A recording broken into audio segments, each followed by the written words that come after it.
믿는 사람이 믿는 사람에게 한 말이 아니라 전혀 믿음이 없는 바로가 요셉에게 하는 말입니다.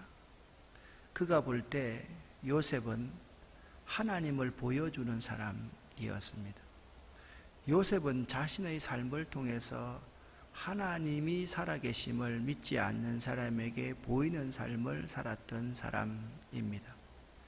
그가 이렇게 고백합니다. 하나님이 이 모든 것을 내게 보이셨으니 너와 같이 명철하고 지혜 있는 자가 없도다. 적어도 우리가 신앙생활을 한다라고 하면 믿지 않는 사람들이 이런 말 정도를 할 수 있고 우리는 이런 말 정도를 들을 수 있는 사람이 되어야 되지 않겠습니까? 당신 보니까 정말 하나님의 신이 함께하는 사람, 하나님이 함께하는 사람입니다. 당신은 우리를 떠나세요. 이게 누구의 삶이었습니까? 이삭의 삶이었습니다.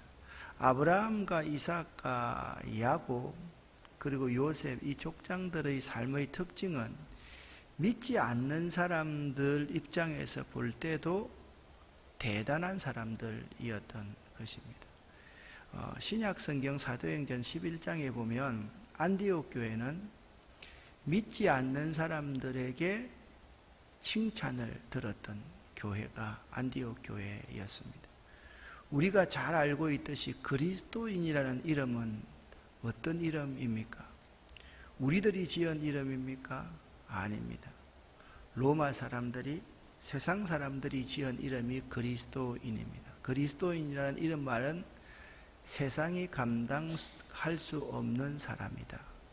시저의 군대에 속한 사람들이 시저의 군사라고, 시저의 사람들이라고 그 시대에 불렀습니다. 황제의 사람들. 황제의 사람들과 같이 힘은 없지만 세상 사람들의 입장에서 볼 때 이 사람들 정말 잡초같이 힘 있는 사람이구나. 눌러도 살아나는 사람이구나. 이 사람 생명력이 정말 질기구나. 그렇게 고백했던 이름이 그리스도인이라는 이름이었습니다. 적어도 우리가 그리스도인이라고 한다면 요셉처럼 바로에게 이런 말을 들을 수 있어야 되지 않겠습니까? 그러면 요셉은 어떤 삶을 살았습니까? 요셉의 인생을 여러분들이 지금까지 잘 살펴보았습니다. 그는 야곱의 참 귀한 아들로 태어났습니다.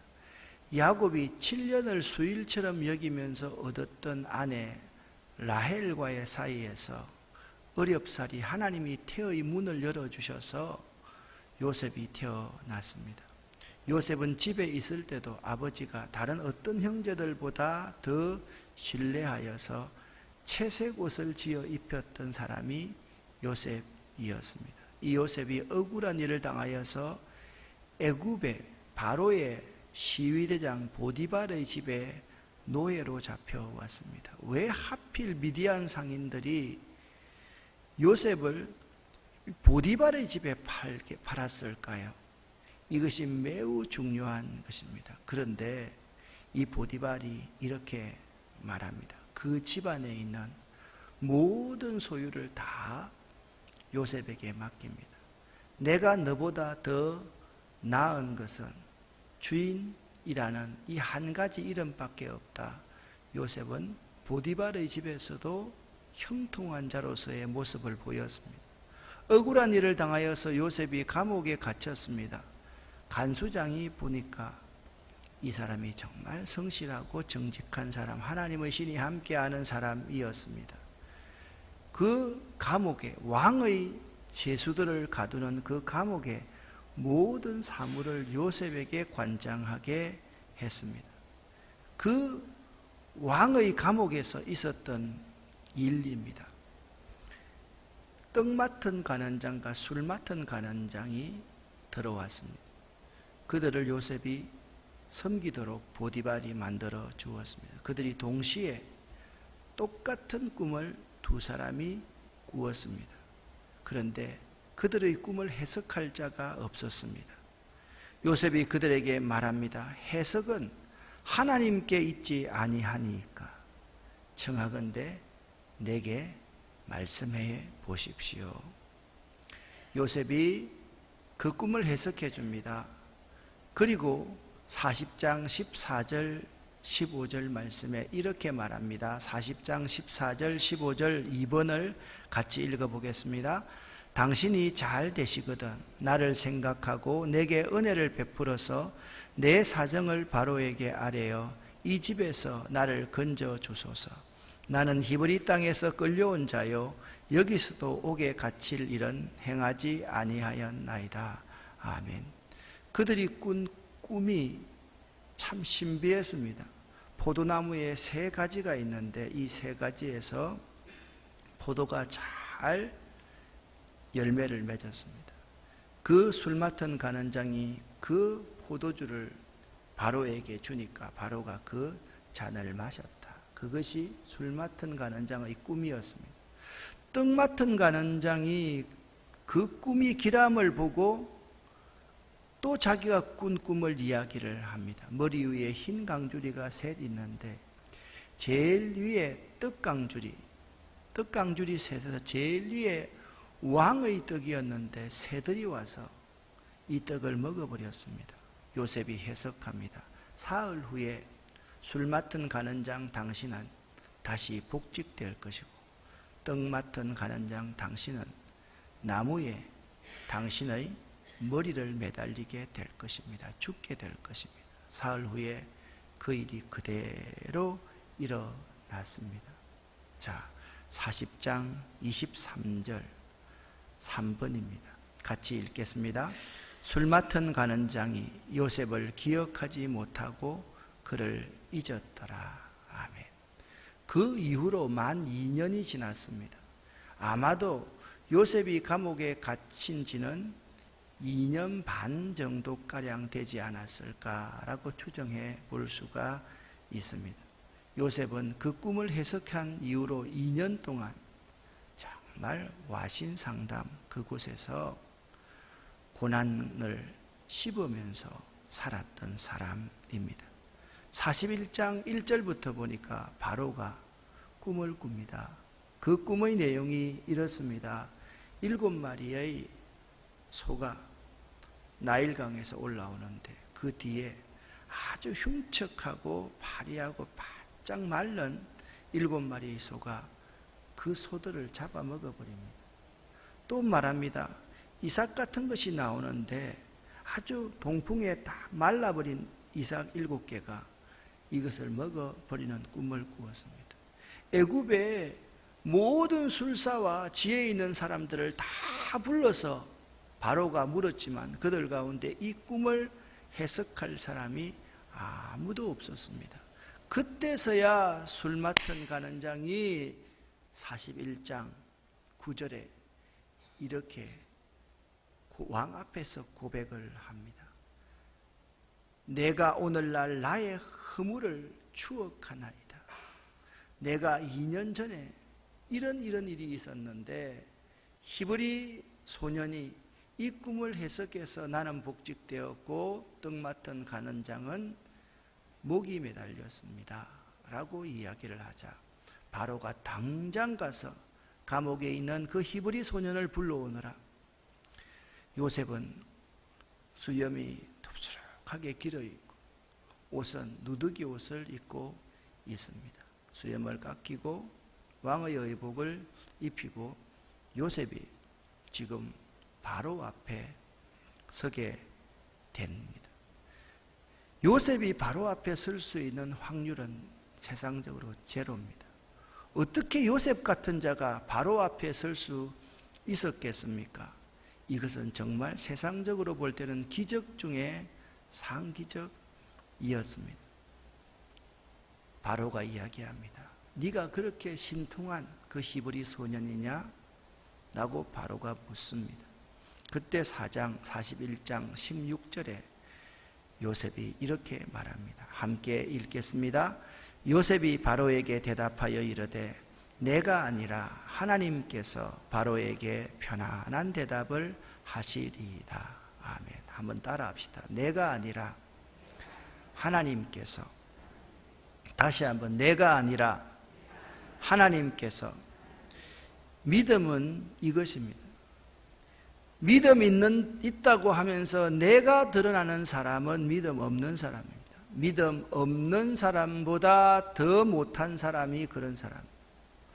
오늘날 우리들 가운데 믿음이 있다고 하면서 내가 내 인생의 주인인 사람이 참으로 많습니다.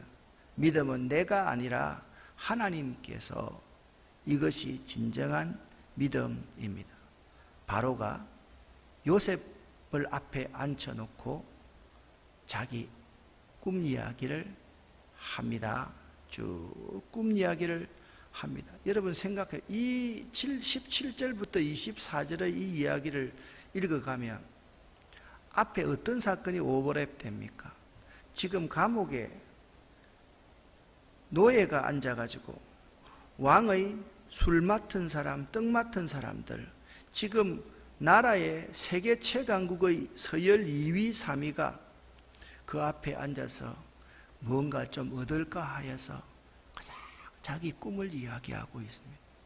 지금 황제의 황궁에서 황제가 요셉 앞에 앉아서 바로가 요셉에게 말을 합니다.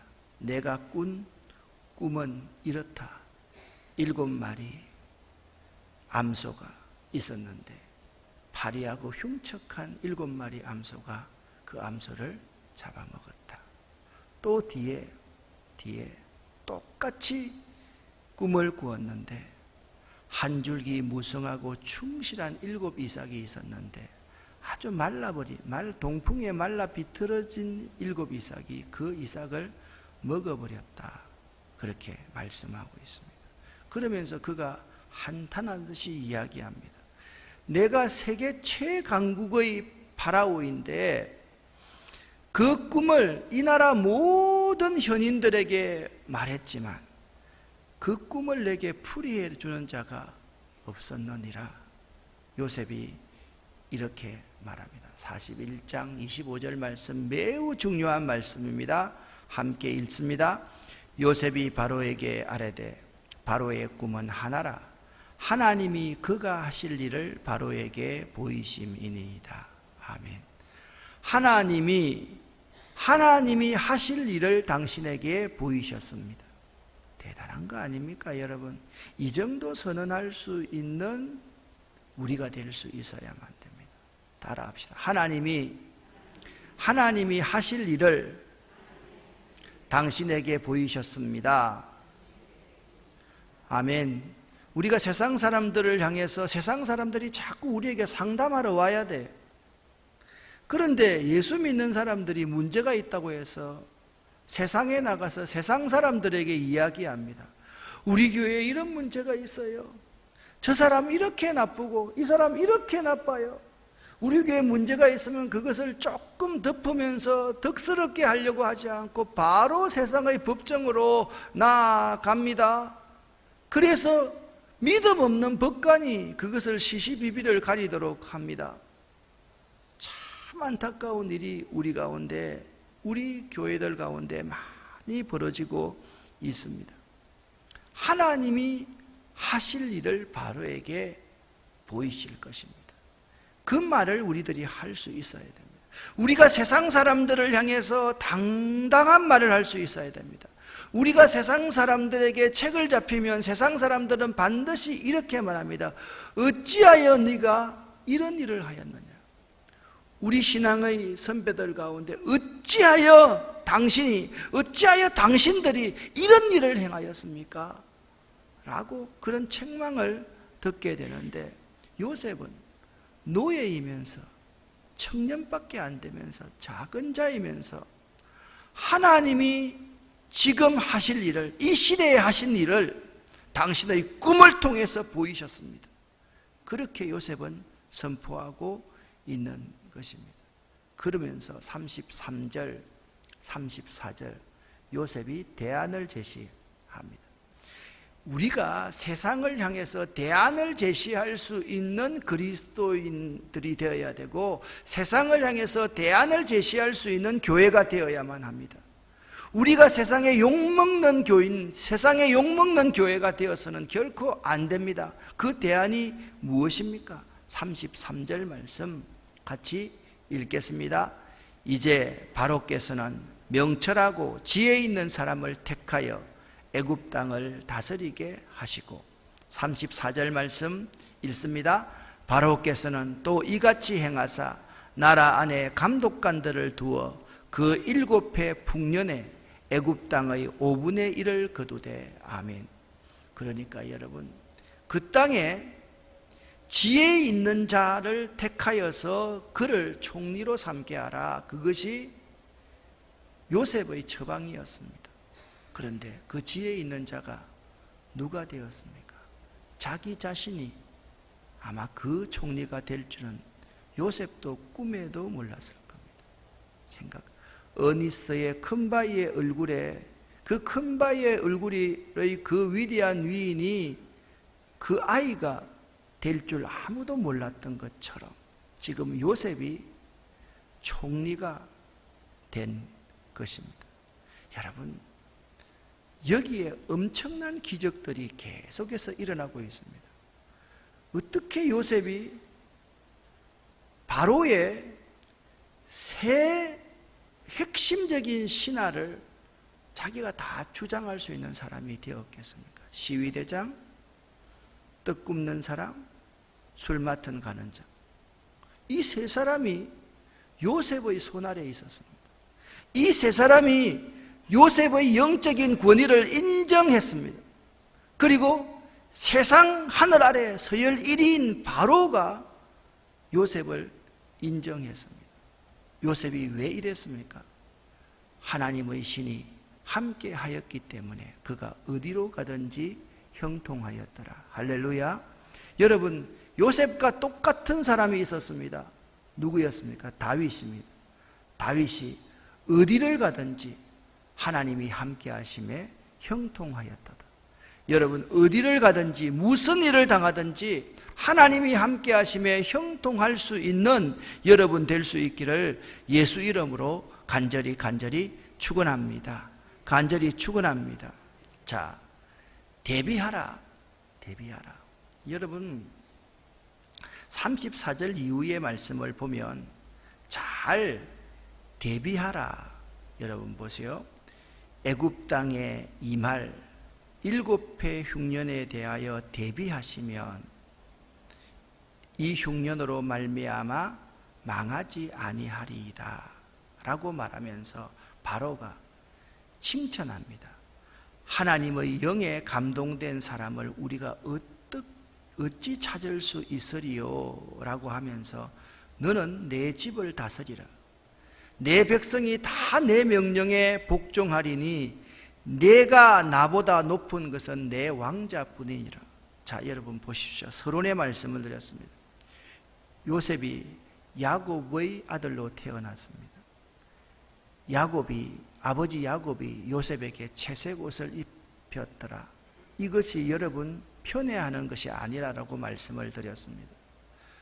요셉이 하나님이 함께하는 사람이었기 때문에 어디를 가든지 형통한 사람이었다는 증거입니다. 요셉이 노예로서 보디발의 집에 왔습니다. 보디발이 말합니다. 이 집에 모든 것을 네가 다 주장하도록 하라. 요셉이 감옥에 들어왔습니다. 감옥의 모든 사물을 요셉에게 관장하게 만들었습니다. 요셉이 바로 앞에 섰습니다. 바로가 이렇게 말합니다. 내가 너보다 높은 것은 내 왕자뿐이니이다 라고 그렇게 말씀을 하고 있습니다. 드디어 요셉이 애굽의 총리가 되었습니다. 그런데 이전에 요셉이 했던 말을 여러분이 기억할 수 있어야만 됩니다. 41장 31절 말씀을 함께 읽겠습니다. 후에 든 그 흉년이 너무 심함으로 이전 풍년을 이 땅에서 기억하지 못하게 되리이다. 아멘. 우리 인생이 뭔지 아십니까? 흉년이 들면 이전 풍년을 기억하지 못하고 사는 것이 우리 인생입니다. 그렇지 않습니까? 좋았을 때, 영화로울 때 그거 전혀 기억 못합니다. 한순간 어려움만 오면. 그런데 여러분, 믿음 있는 사람은 어떤 사람입니까? 후에 큰 흉년이 왔을 때 그 흉년 때문에 이전 영광을 기억하고 내 목숨을 버리고 내가 이 세상을 도피해버리는 사람이 믿음 있는 사람입니까? 아닙니다. 흉년을, 풍년 때에 흉년을 대비하면서 살아가는 사람, 그 사람이 믿음이 있는 사람입니다. 내 인생의 흉년을 만났을 때 그 흉년을 잘 극복하고 이겨나가서 모든 흉년된 사람에게 나처럼 이겨나갈 수 있도록 하나님의 살아계심을 증거하는 사람이 믿는 사람인 것입니다.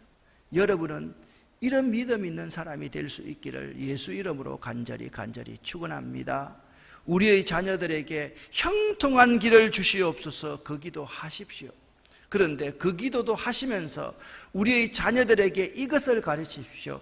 네가 살아가는 그 인생 가운데 반드시 너 스스로가 상상하지 못할 엄청난 흉년이 다가오게 될 것이다. 그때를 대비해서 지금 항상 하나님의 영에 충만한 사람, 지금 성실하고 정직하게 신앙생활하는 사람이 되어야 되느니, 우리는 이렇게 생각합니다. 어려움을 당했을 때 하나님께 나아가서 기도하는 사람, 그 사람 정도가 되면 그 사람은 평범한 사람입니다. 평상시에 하나님의 신이 감동해서 요셉처럼 가정에 있을 때, 그리고 보디발의 집에 있을 때, 감옥에 있을 때 어떤 상황이든지 간에 그 주인에게 은혜를 끼치는 사람이 된다라고 한다면 그가 흉년을 대비할 수 있는 사람이 될 수가 있는 것입니다. 우리 자녀들이 흉년을 만났을 때, 세상의 흉년을 만났을 때, 그 민족의 흉년을 만났을 때, 자기 개인의 흉년을 만났을 때 그 흉년을 돌파할 수 있는 자녀들, 그 자녀들로 키우는 것이 지금 now and here입니다. 지금 여기서 우리가 해야 될 일임을 알아야만 합니다. 많은 그리스도인들이 지금 여기서 바른 신앙을 키우지 않고 나중에 잘 되면 그때서야 하더라. 우리말에 이런 말이 있습니다. 애나 꽃가마 대추야, 이런 말이 있습니다. 그때 되면 잘 하겠습니다. 그때 되면 하나님 모르는 사람으로 그 자녀들은 살아갈 수밖에 없다라는 점을 알아야 됩니다. 흉년을 대비할 수 있는 신앙인이 되어야만 합니다. 민족의 흉년을 대비할 수 있는 교회가 되어야만 합니다. 우리 교회가 정말 의미 있는 교회라고 하면 우리끼리 잘 먹고 잘 살고 평화롭고 안 싸우면서 의미 있는 일을 한다, 그것이 중요한 것이 아닙니다. 남북이 통일되었을 때 우리 통일 대비비를 가지고서 북한의 많은 사람들을 품을 수 있는 교회가 지금부터 되어야만 하는 것입니다. 이 민족의 어려움과 환난이 다가왔을 때 그 이 민족의 희망을 제시할 수 있는 교회가, 우리 아름다운 교회가 되어야만 하는 것입니다. 30절 말씀에 보십시오. 후에 7해 흉년이 들므로 애굽 땅에 있던 풍년을 다 잊어버리게 되고 이 땅이 그 기근으로 망하리니, 한국교회는 망할 징조가 보입니다. 우리나라도 망할 징조가 보입니다. 그럴 때 망한다고 비난하고 있을 것이 아니라 우리들이 풍년을 이용해서 흉년을 대비할 수 있는 경제인들을 우리 교회에서 키워내어야 되고, 우리 교회에서 그런 신앙의 거목들을 키워낼 수 있어야만 하는 것입니다. 우리가 그 일을 해야만 합니다. 또 한 가지 우리가 꼭 기억해야 될 것이 있습니다. 32절 말씀입니다. 이 말씀은 잘 기억하십시오. 32절 같이 읽겠습니다. 바로께서 꿈을 2번 겹쳐 꾸신 것은 하나님이 이 일을 정하셨습니다. 하나님이 속히 행하시리니. 아멘. 꿈을 2번 겹쳐 꾸신 것, 이것이 하나님이 이 일을 반드시 행할 일이다 라고 말씀하고 있습니다. 자, 요셉이 아버지 집에 있을 때 꿈을 몇 번 꿨습니까? 2번 꿨습니다. 형들의 볕단이 자기에게 절하는 꿈을 꾸었습니다. 하늘의 일월 성신이 자기에게 절하는 꿈을 꾸었습니다. 요셉이 왕의 신하의 감옥에 있었을 때 꿈을, 왕의 신하들이 똑같은 꿈을 2번 꾸었습니다. 바로가 꿈을 2번 꾸었습니다. 이 꿈이 겹쳐서 꾼 것은 하나님이 이미 정하신 일이라는 거예요. 이 일은 반드시 일어날 일이라 라는 사실을 우리에게 보여주고 있는 것입니다. 요셉이 애굽의 총리가 된 것, 그것은 하나님이 하신 일입니다. 우리 입장에서 볼 때 요셉이 애굽의 총리가 된 것은 기적 중에 기적입니다. 왜 이런 일이 일어났을까요? 몇 가지를 여러분 기억하시죠. 첫 번째, 요셉 안에는, 요셉의 마음속에는 하나님이 주신 계시에 관한 꿈이 있었습니다. 여러분, 이 꿈을 버리지 마세요.